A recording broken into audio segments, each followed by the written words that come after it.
Hello and welcome to today's video. I often get asked about weaving in ends in lace shawls.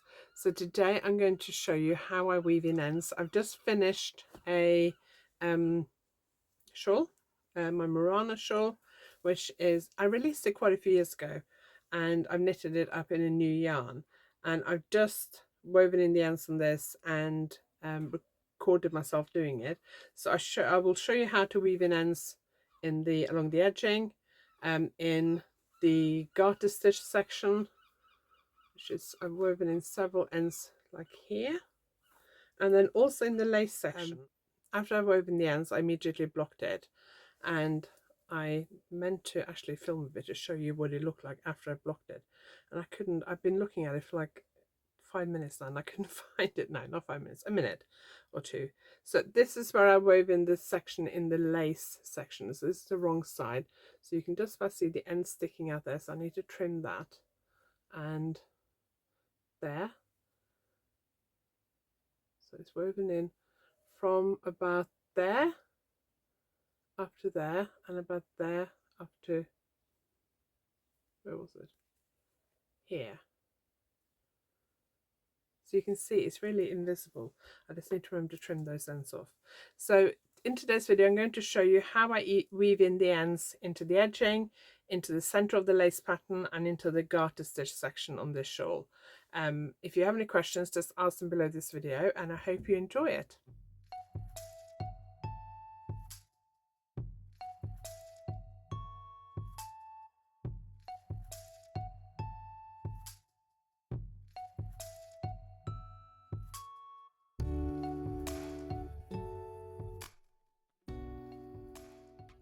If you're new here, my name is Anniken. I design knitting patterns, I teach knitting workshops online and in person, and I sell yarn through our website yarnaddict.co.uk. If you like this video, please give it a thumbs up, and if you haven't subscribed yet, please consider subscribing. So let's look at this Murana shawl. I have joined in new yarn in a couple of different places. These are my cast on ends, and then I cut the yarn here, which is along the edge, because I had this big lace section in the pink. And then I rejoined in the yarn, grey yarn here at the edge. And then when I got to down here, I had nearly 500 stitches, between 450 and 500 stitches. So in this garter stitch section here, I've had to join in a new pink yarn, and in this lace section here, I've had to join in a new grey yarn. So we'll look at those first, and then we'll look at the ones around the edges. Because this is knitted in 4-ply yarn, it's not very open. It's not as lacy and open as a lace weight lace shawl is. The more open the shawl is, the more difficult it is. So next time I knit a more lacy shawl, I will try and do a tutorial same as this to show how I do it on that kind of shawl. But let's do this garter stitch one first, because that's easier. It is towards the end of the garter stitch section, so there are some yarn over holes here. So first thing I do, and this is whatever I'm knitting, sweaters, anytime I join in yarn in the middle of the row, you will likely get a little bit of a hole. So the first thing I do is I basically just take the yarns around each other. So the yarn that was on the left is still on the left, and the yarn that's on the right is still on the right. So I just loop them around each other, kind of like that. So the yarn still ends up on the same side it was on originally. And then I'm going to go one row down, because if I go along here, I will end up where that yarn over is. So I don't want to do that. So I'm going to go one row down. So we're going to go through that one into that row below. So because I'm doing garter stitch, every other row on this side is a purl row and every other row is a knit row. So we're going to stick to one of these purl columns because that's easier. So we're going to go in there, into the next purl column. Now these are all the same color. All the bumps going that way are pink, all the bumps going below are grey. So I'm going to go into all the pink bumps. It doesn't matter which one you do, just choose a row and stick to it like that. And how far you go depends on how slippery your yarn is. I've done about that much. Don't know how many stitches that is. Let's do one more. This yarn isn't particularly slippery, so I don't think I need to go very far. And then on the same row, and sometimes, especially if it's stocking stitch, I will go a row down. but because this is garter stitch, a row down is it's really 2 rows down. You don't want to go through this knit row in between because that's a bit more difficult. So now I'm going to go through the grey bumps, pole bumps of the same row. And I'm going to go back about roughly halfway. That might be slightly over halfway, but so if I do 8 stitches one way, I'll do 4 stitches back, for example, and then I pull that tight. I think I forgot to say it before I turn, but when I get to the end, when I do the first half of this, I normally pull both strands a bit just to tighten it. And if I put my finger on it, when I go to the other side, you can see there's no hole there now. So let's trim this yarn. Now there is a big, I think, difference of opinion maybe when it comes to lace knitting. Some lace knitters prefer to block the shawl and then weave in ends. Some prefer to weave in the ends before they block it. I usually weave it in before I block it just because I find it easier. Once I blocked it, I like everything to be finished. When you stretch it, the yarn will move through the stitches a bit because it will get stretched, so you might like move through the stitches a bit. So if you're worried about that, don't trim it like completely short, leave a little bit of a tail, but just make sure you remember to trim it afterwards, because obviously I do a lot of work for magazines and sometimes I have sent off stuff where I've forgotten to trim the ends. So I'm going to take a little bit more off that because that was a bit long. So now we're going to do the other side. So with this one, I'll go in the other direction. So I'll go down to that row. So a couple of rows down.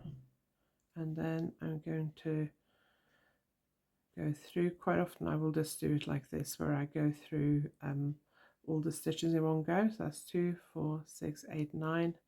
Let's just do one more to make it 10, like that. And then I will pull my yarn needle through. And then I will pull this tight and I'll just pull it back the other way. Just make sure I don't pull it really, really tight. And then I'm going to go back. So we'll go through the grey loops on this side.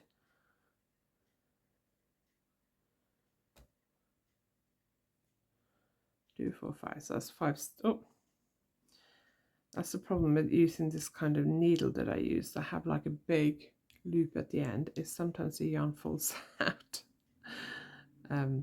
But I do like this kind of needle because it's a lot easier. Oh, that wasn't a very good job. So look, that ended up a bit bunched up. So then just pull it apart like that and just make sure that it's not too bunched up. Let's just...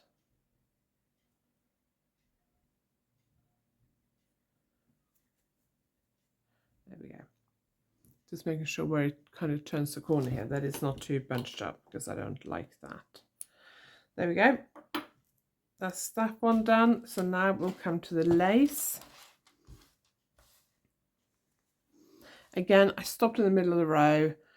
It's easier if you stop at the edges when it comes to lace knitting, but these rows are very, very long. I was between 460 and 480, between 460 and 500 stitches. I can't remember, 460, 470 maybe, I can't remember. But they're very long rows, and I was also a little bit worried about I would have enough yarn left, so I just started knitting. I also may not really have noticed that I was that close to the end of the ball, so I just started knitting, and then middle of the row, almost exactly in the middle of the row, I ran out. So if I know I'm going to run out fairly quickly, like say in the first quarter of the row, I will usually just change yarns. But if you're running out of yarn, you may want to keep going.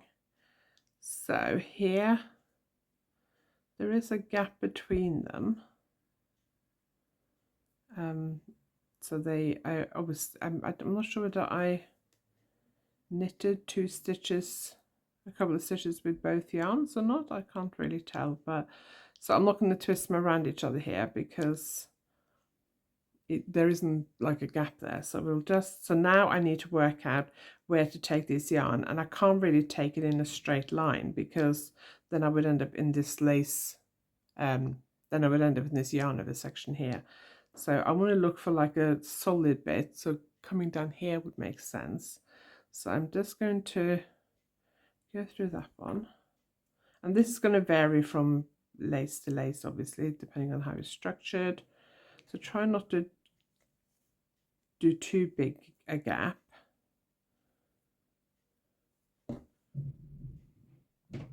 I'm just going to take it down to this section. Hang on, that's a bit far. There, this section here. Now I have a straight bit. So now I'm going to go through. That's a decrease there. So it looks a bit funny. Go through there. So now I'm basically going all the way down there. So that's quite far. So then let's go back a few stitches. Again, you just have to kind of work out where the best way to go is. I think that's enough. So I've just gone back a few stitches. Pull that tight, make sure it's not too tight. And then I'm going to leave a little bit of an end there and just hope I remember to go back and trim it. I do sometimes trim it completely almost flush with the fabric. I don't normally trim it completely flush with the fabric, but it's like a little tiny stump sticking out.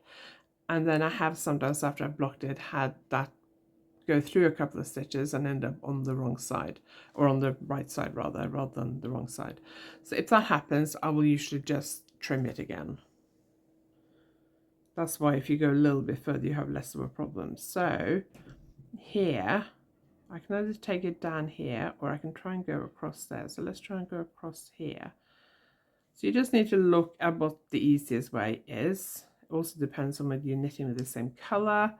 If you change colors, then you need to be a bit more careful so you don't end up,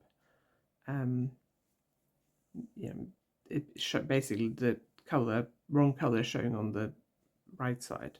So if I change from pink to grey here, I wouldn't want the pink to show on the grey bit, if that makes sense. Okay, so I just went up here and across here, and then I'm going to go back a few stitches. If you think it's going to be too chunky, go down a row. This is in lace and stocking stitch. So I'm just going to go back 3 stitches there. There we go, and then we'll trim that one. And we'll also do one of the edge sections, because I have a lot of edge sections. I'm not going to do all of them. Normally, I would recommend you joining a new yarn at the beginning or end of a row. It makes it much easier to weave in the end, but that's not always possible. So here I got 2 choices. Because this is in the garter stitch section, I'm actually going to go across here. Normally I will go across the edge, and I'll show you how to do that in a minute. But here, because this is in the garter stitch section, I'm going to go across the garter stitch row, because I think that will probably look neatest. This is where I cut the grey yarn after. So I have a yarn over here along the edge. So I just need to make sure I don't pull the yarn right across there. So I need to just be a little bit careful here. This is where I cut the grey yarn after the garter stitch section, before I went into the pink lace section. So I'm going to go across here. I'm just putting the yarn needle through the stitches. I don't always pull the yarn through straight away. It depends on how sticky the yarn is, or how likely it is to get tangled, like here. This yarn is a little bit sticky because of the oh, I got a knot in my yarn here. That's why it wasn't pulling through very smoothly. So I'm going to just cut it out to cut that knot out. I like to leave quite long tails when I join a new yarn. I see people leaving little tiny tails, and it makes it so difficult to weave it in. So if you want to make it easier for yourself, leave a longer tail. I quite often leave like nearly 10 centimeters. And then if I have a knot like I did here, and I cut that off, I cut off quite a big bit, then I still have enough left to weave in. Obviously, if you're running out of yarn, then it's different. There we go. I will actually do this one across the garter stitch section, because it is at the start of the garter stitch section, so it makes it easier. The same with this one. But let's pretend this is in the lace section. So let's pretend it's in the middle here. And I don't necessarily want to go across it, because going across the lace fabric is more difficult. Now, I normally slip the first stitch of every row when I do shawls, scarves, anything where the edge is like free, like here. If I'm going to seam the edge, I don't slip the first stitch. If I'm not going to seam it, I will slip the first edge. And obviously that does create these kind of slightly elongated stitches because you have one stitch for every 2 rows.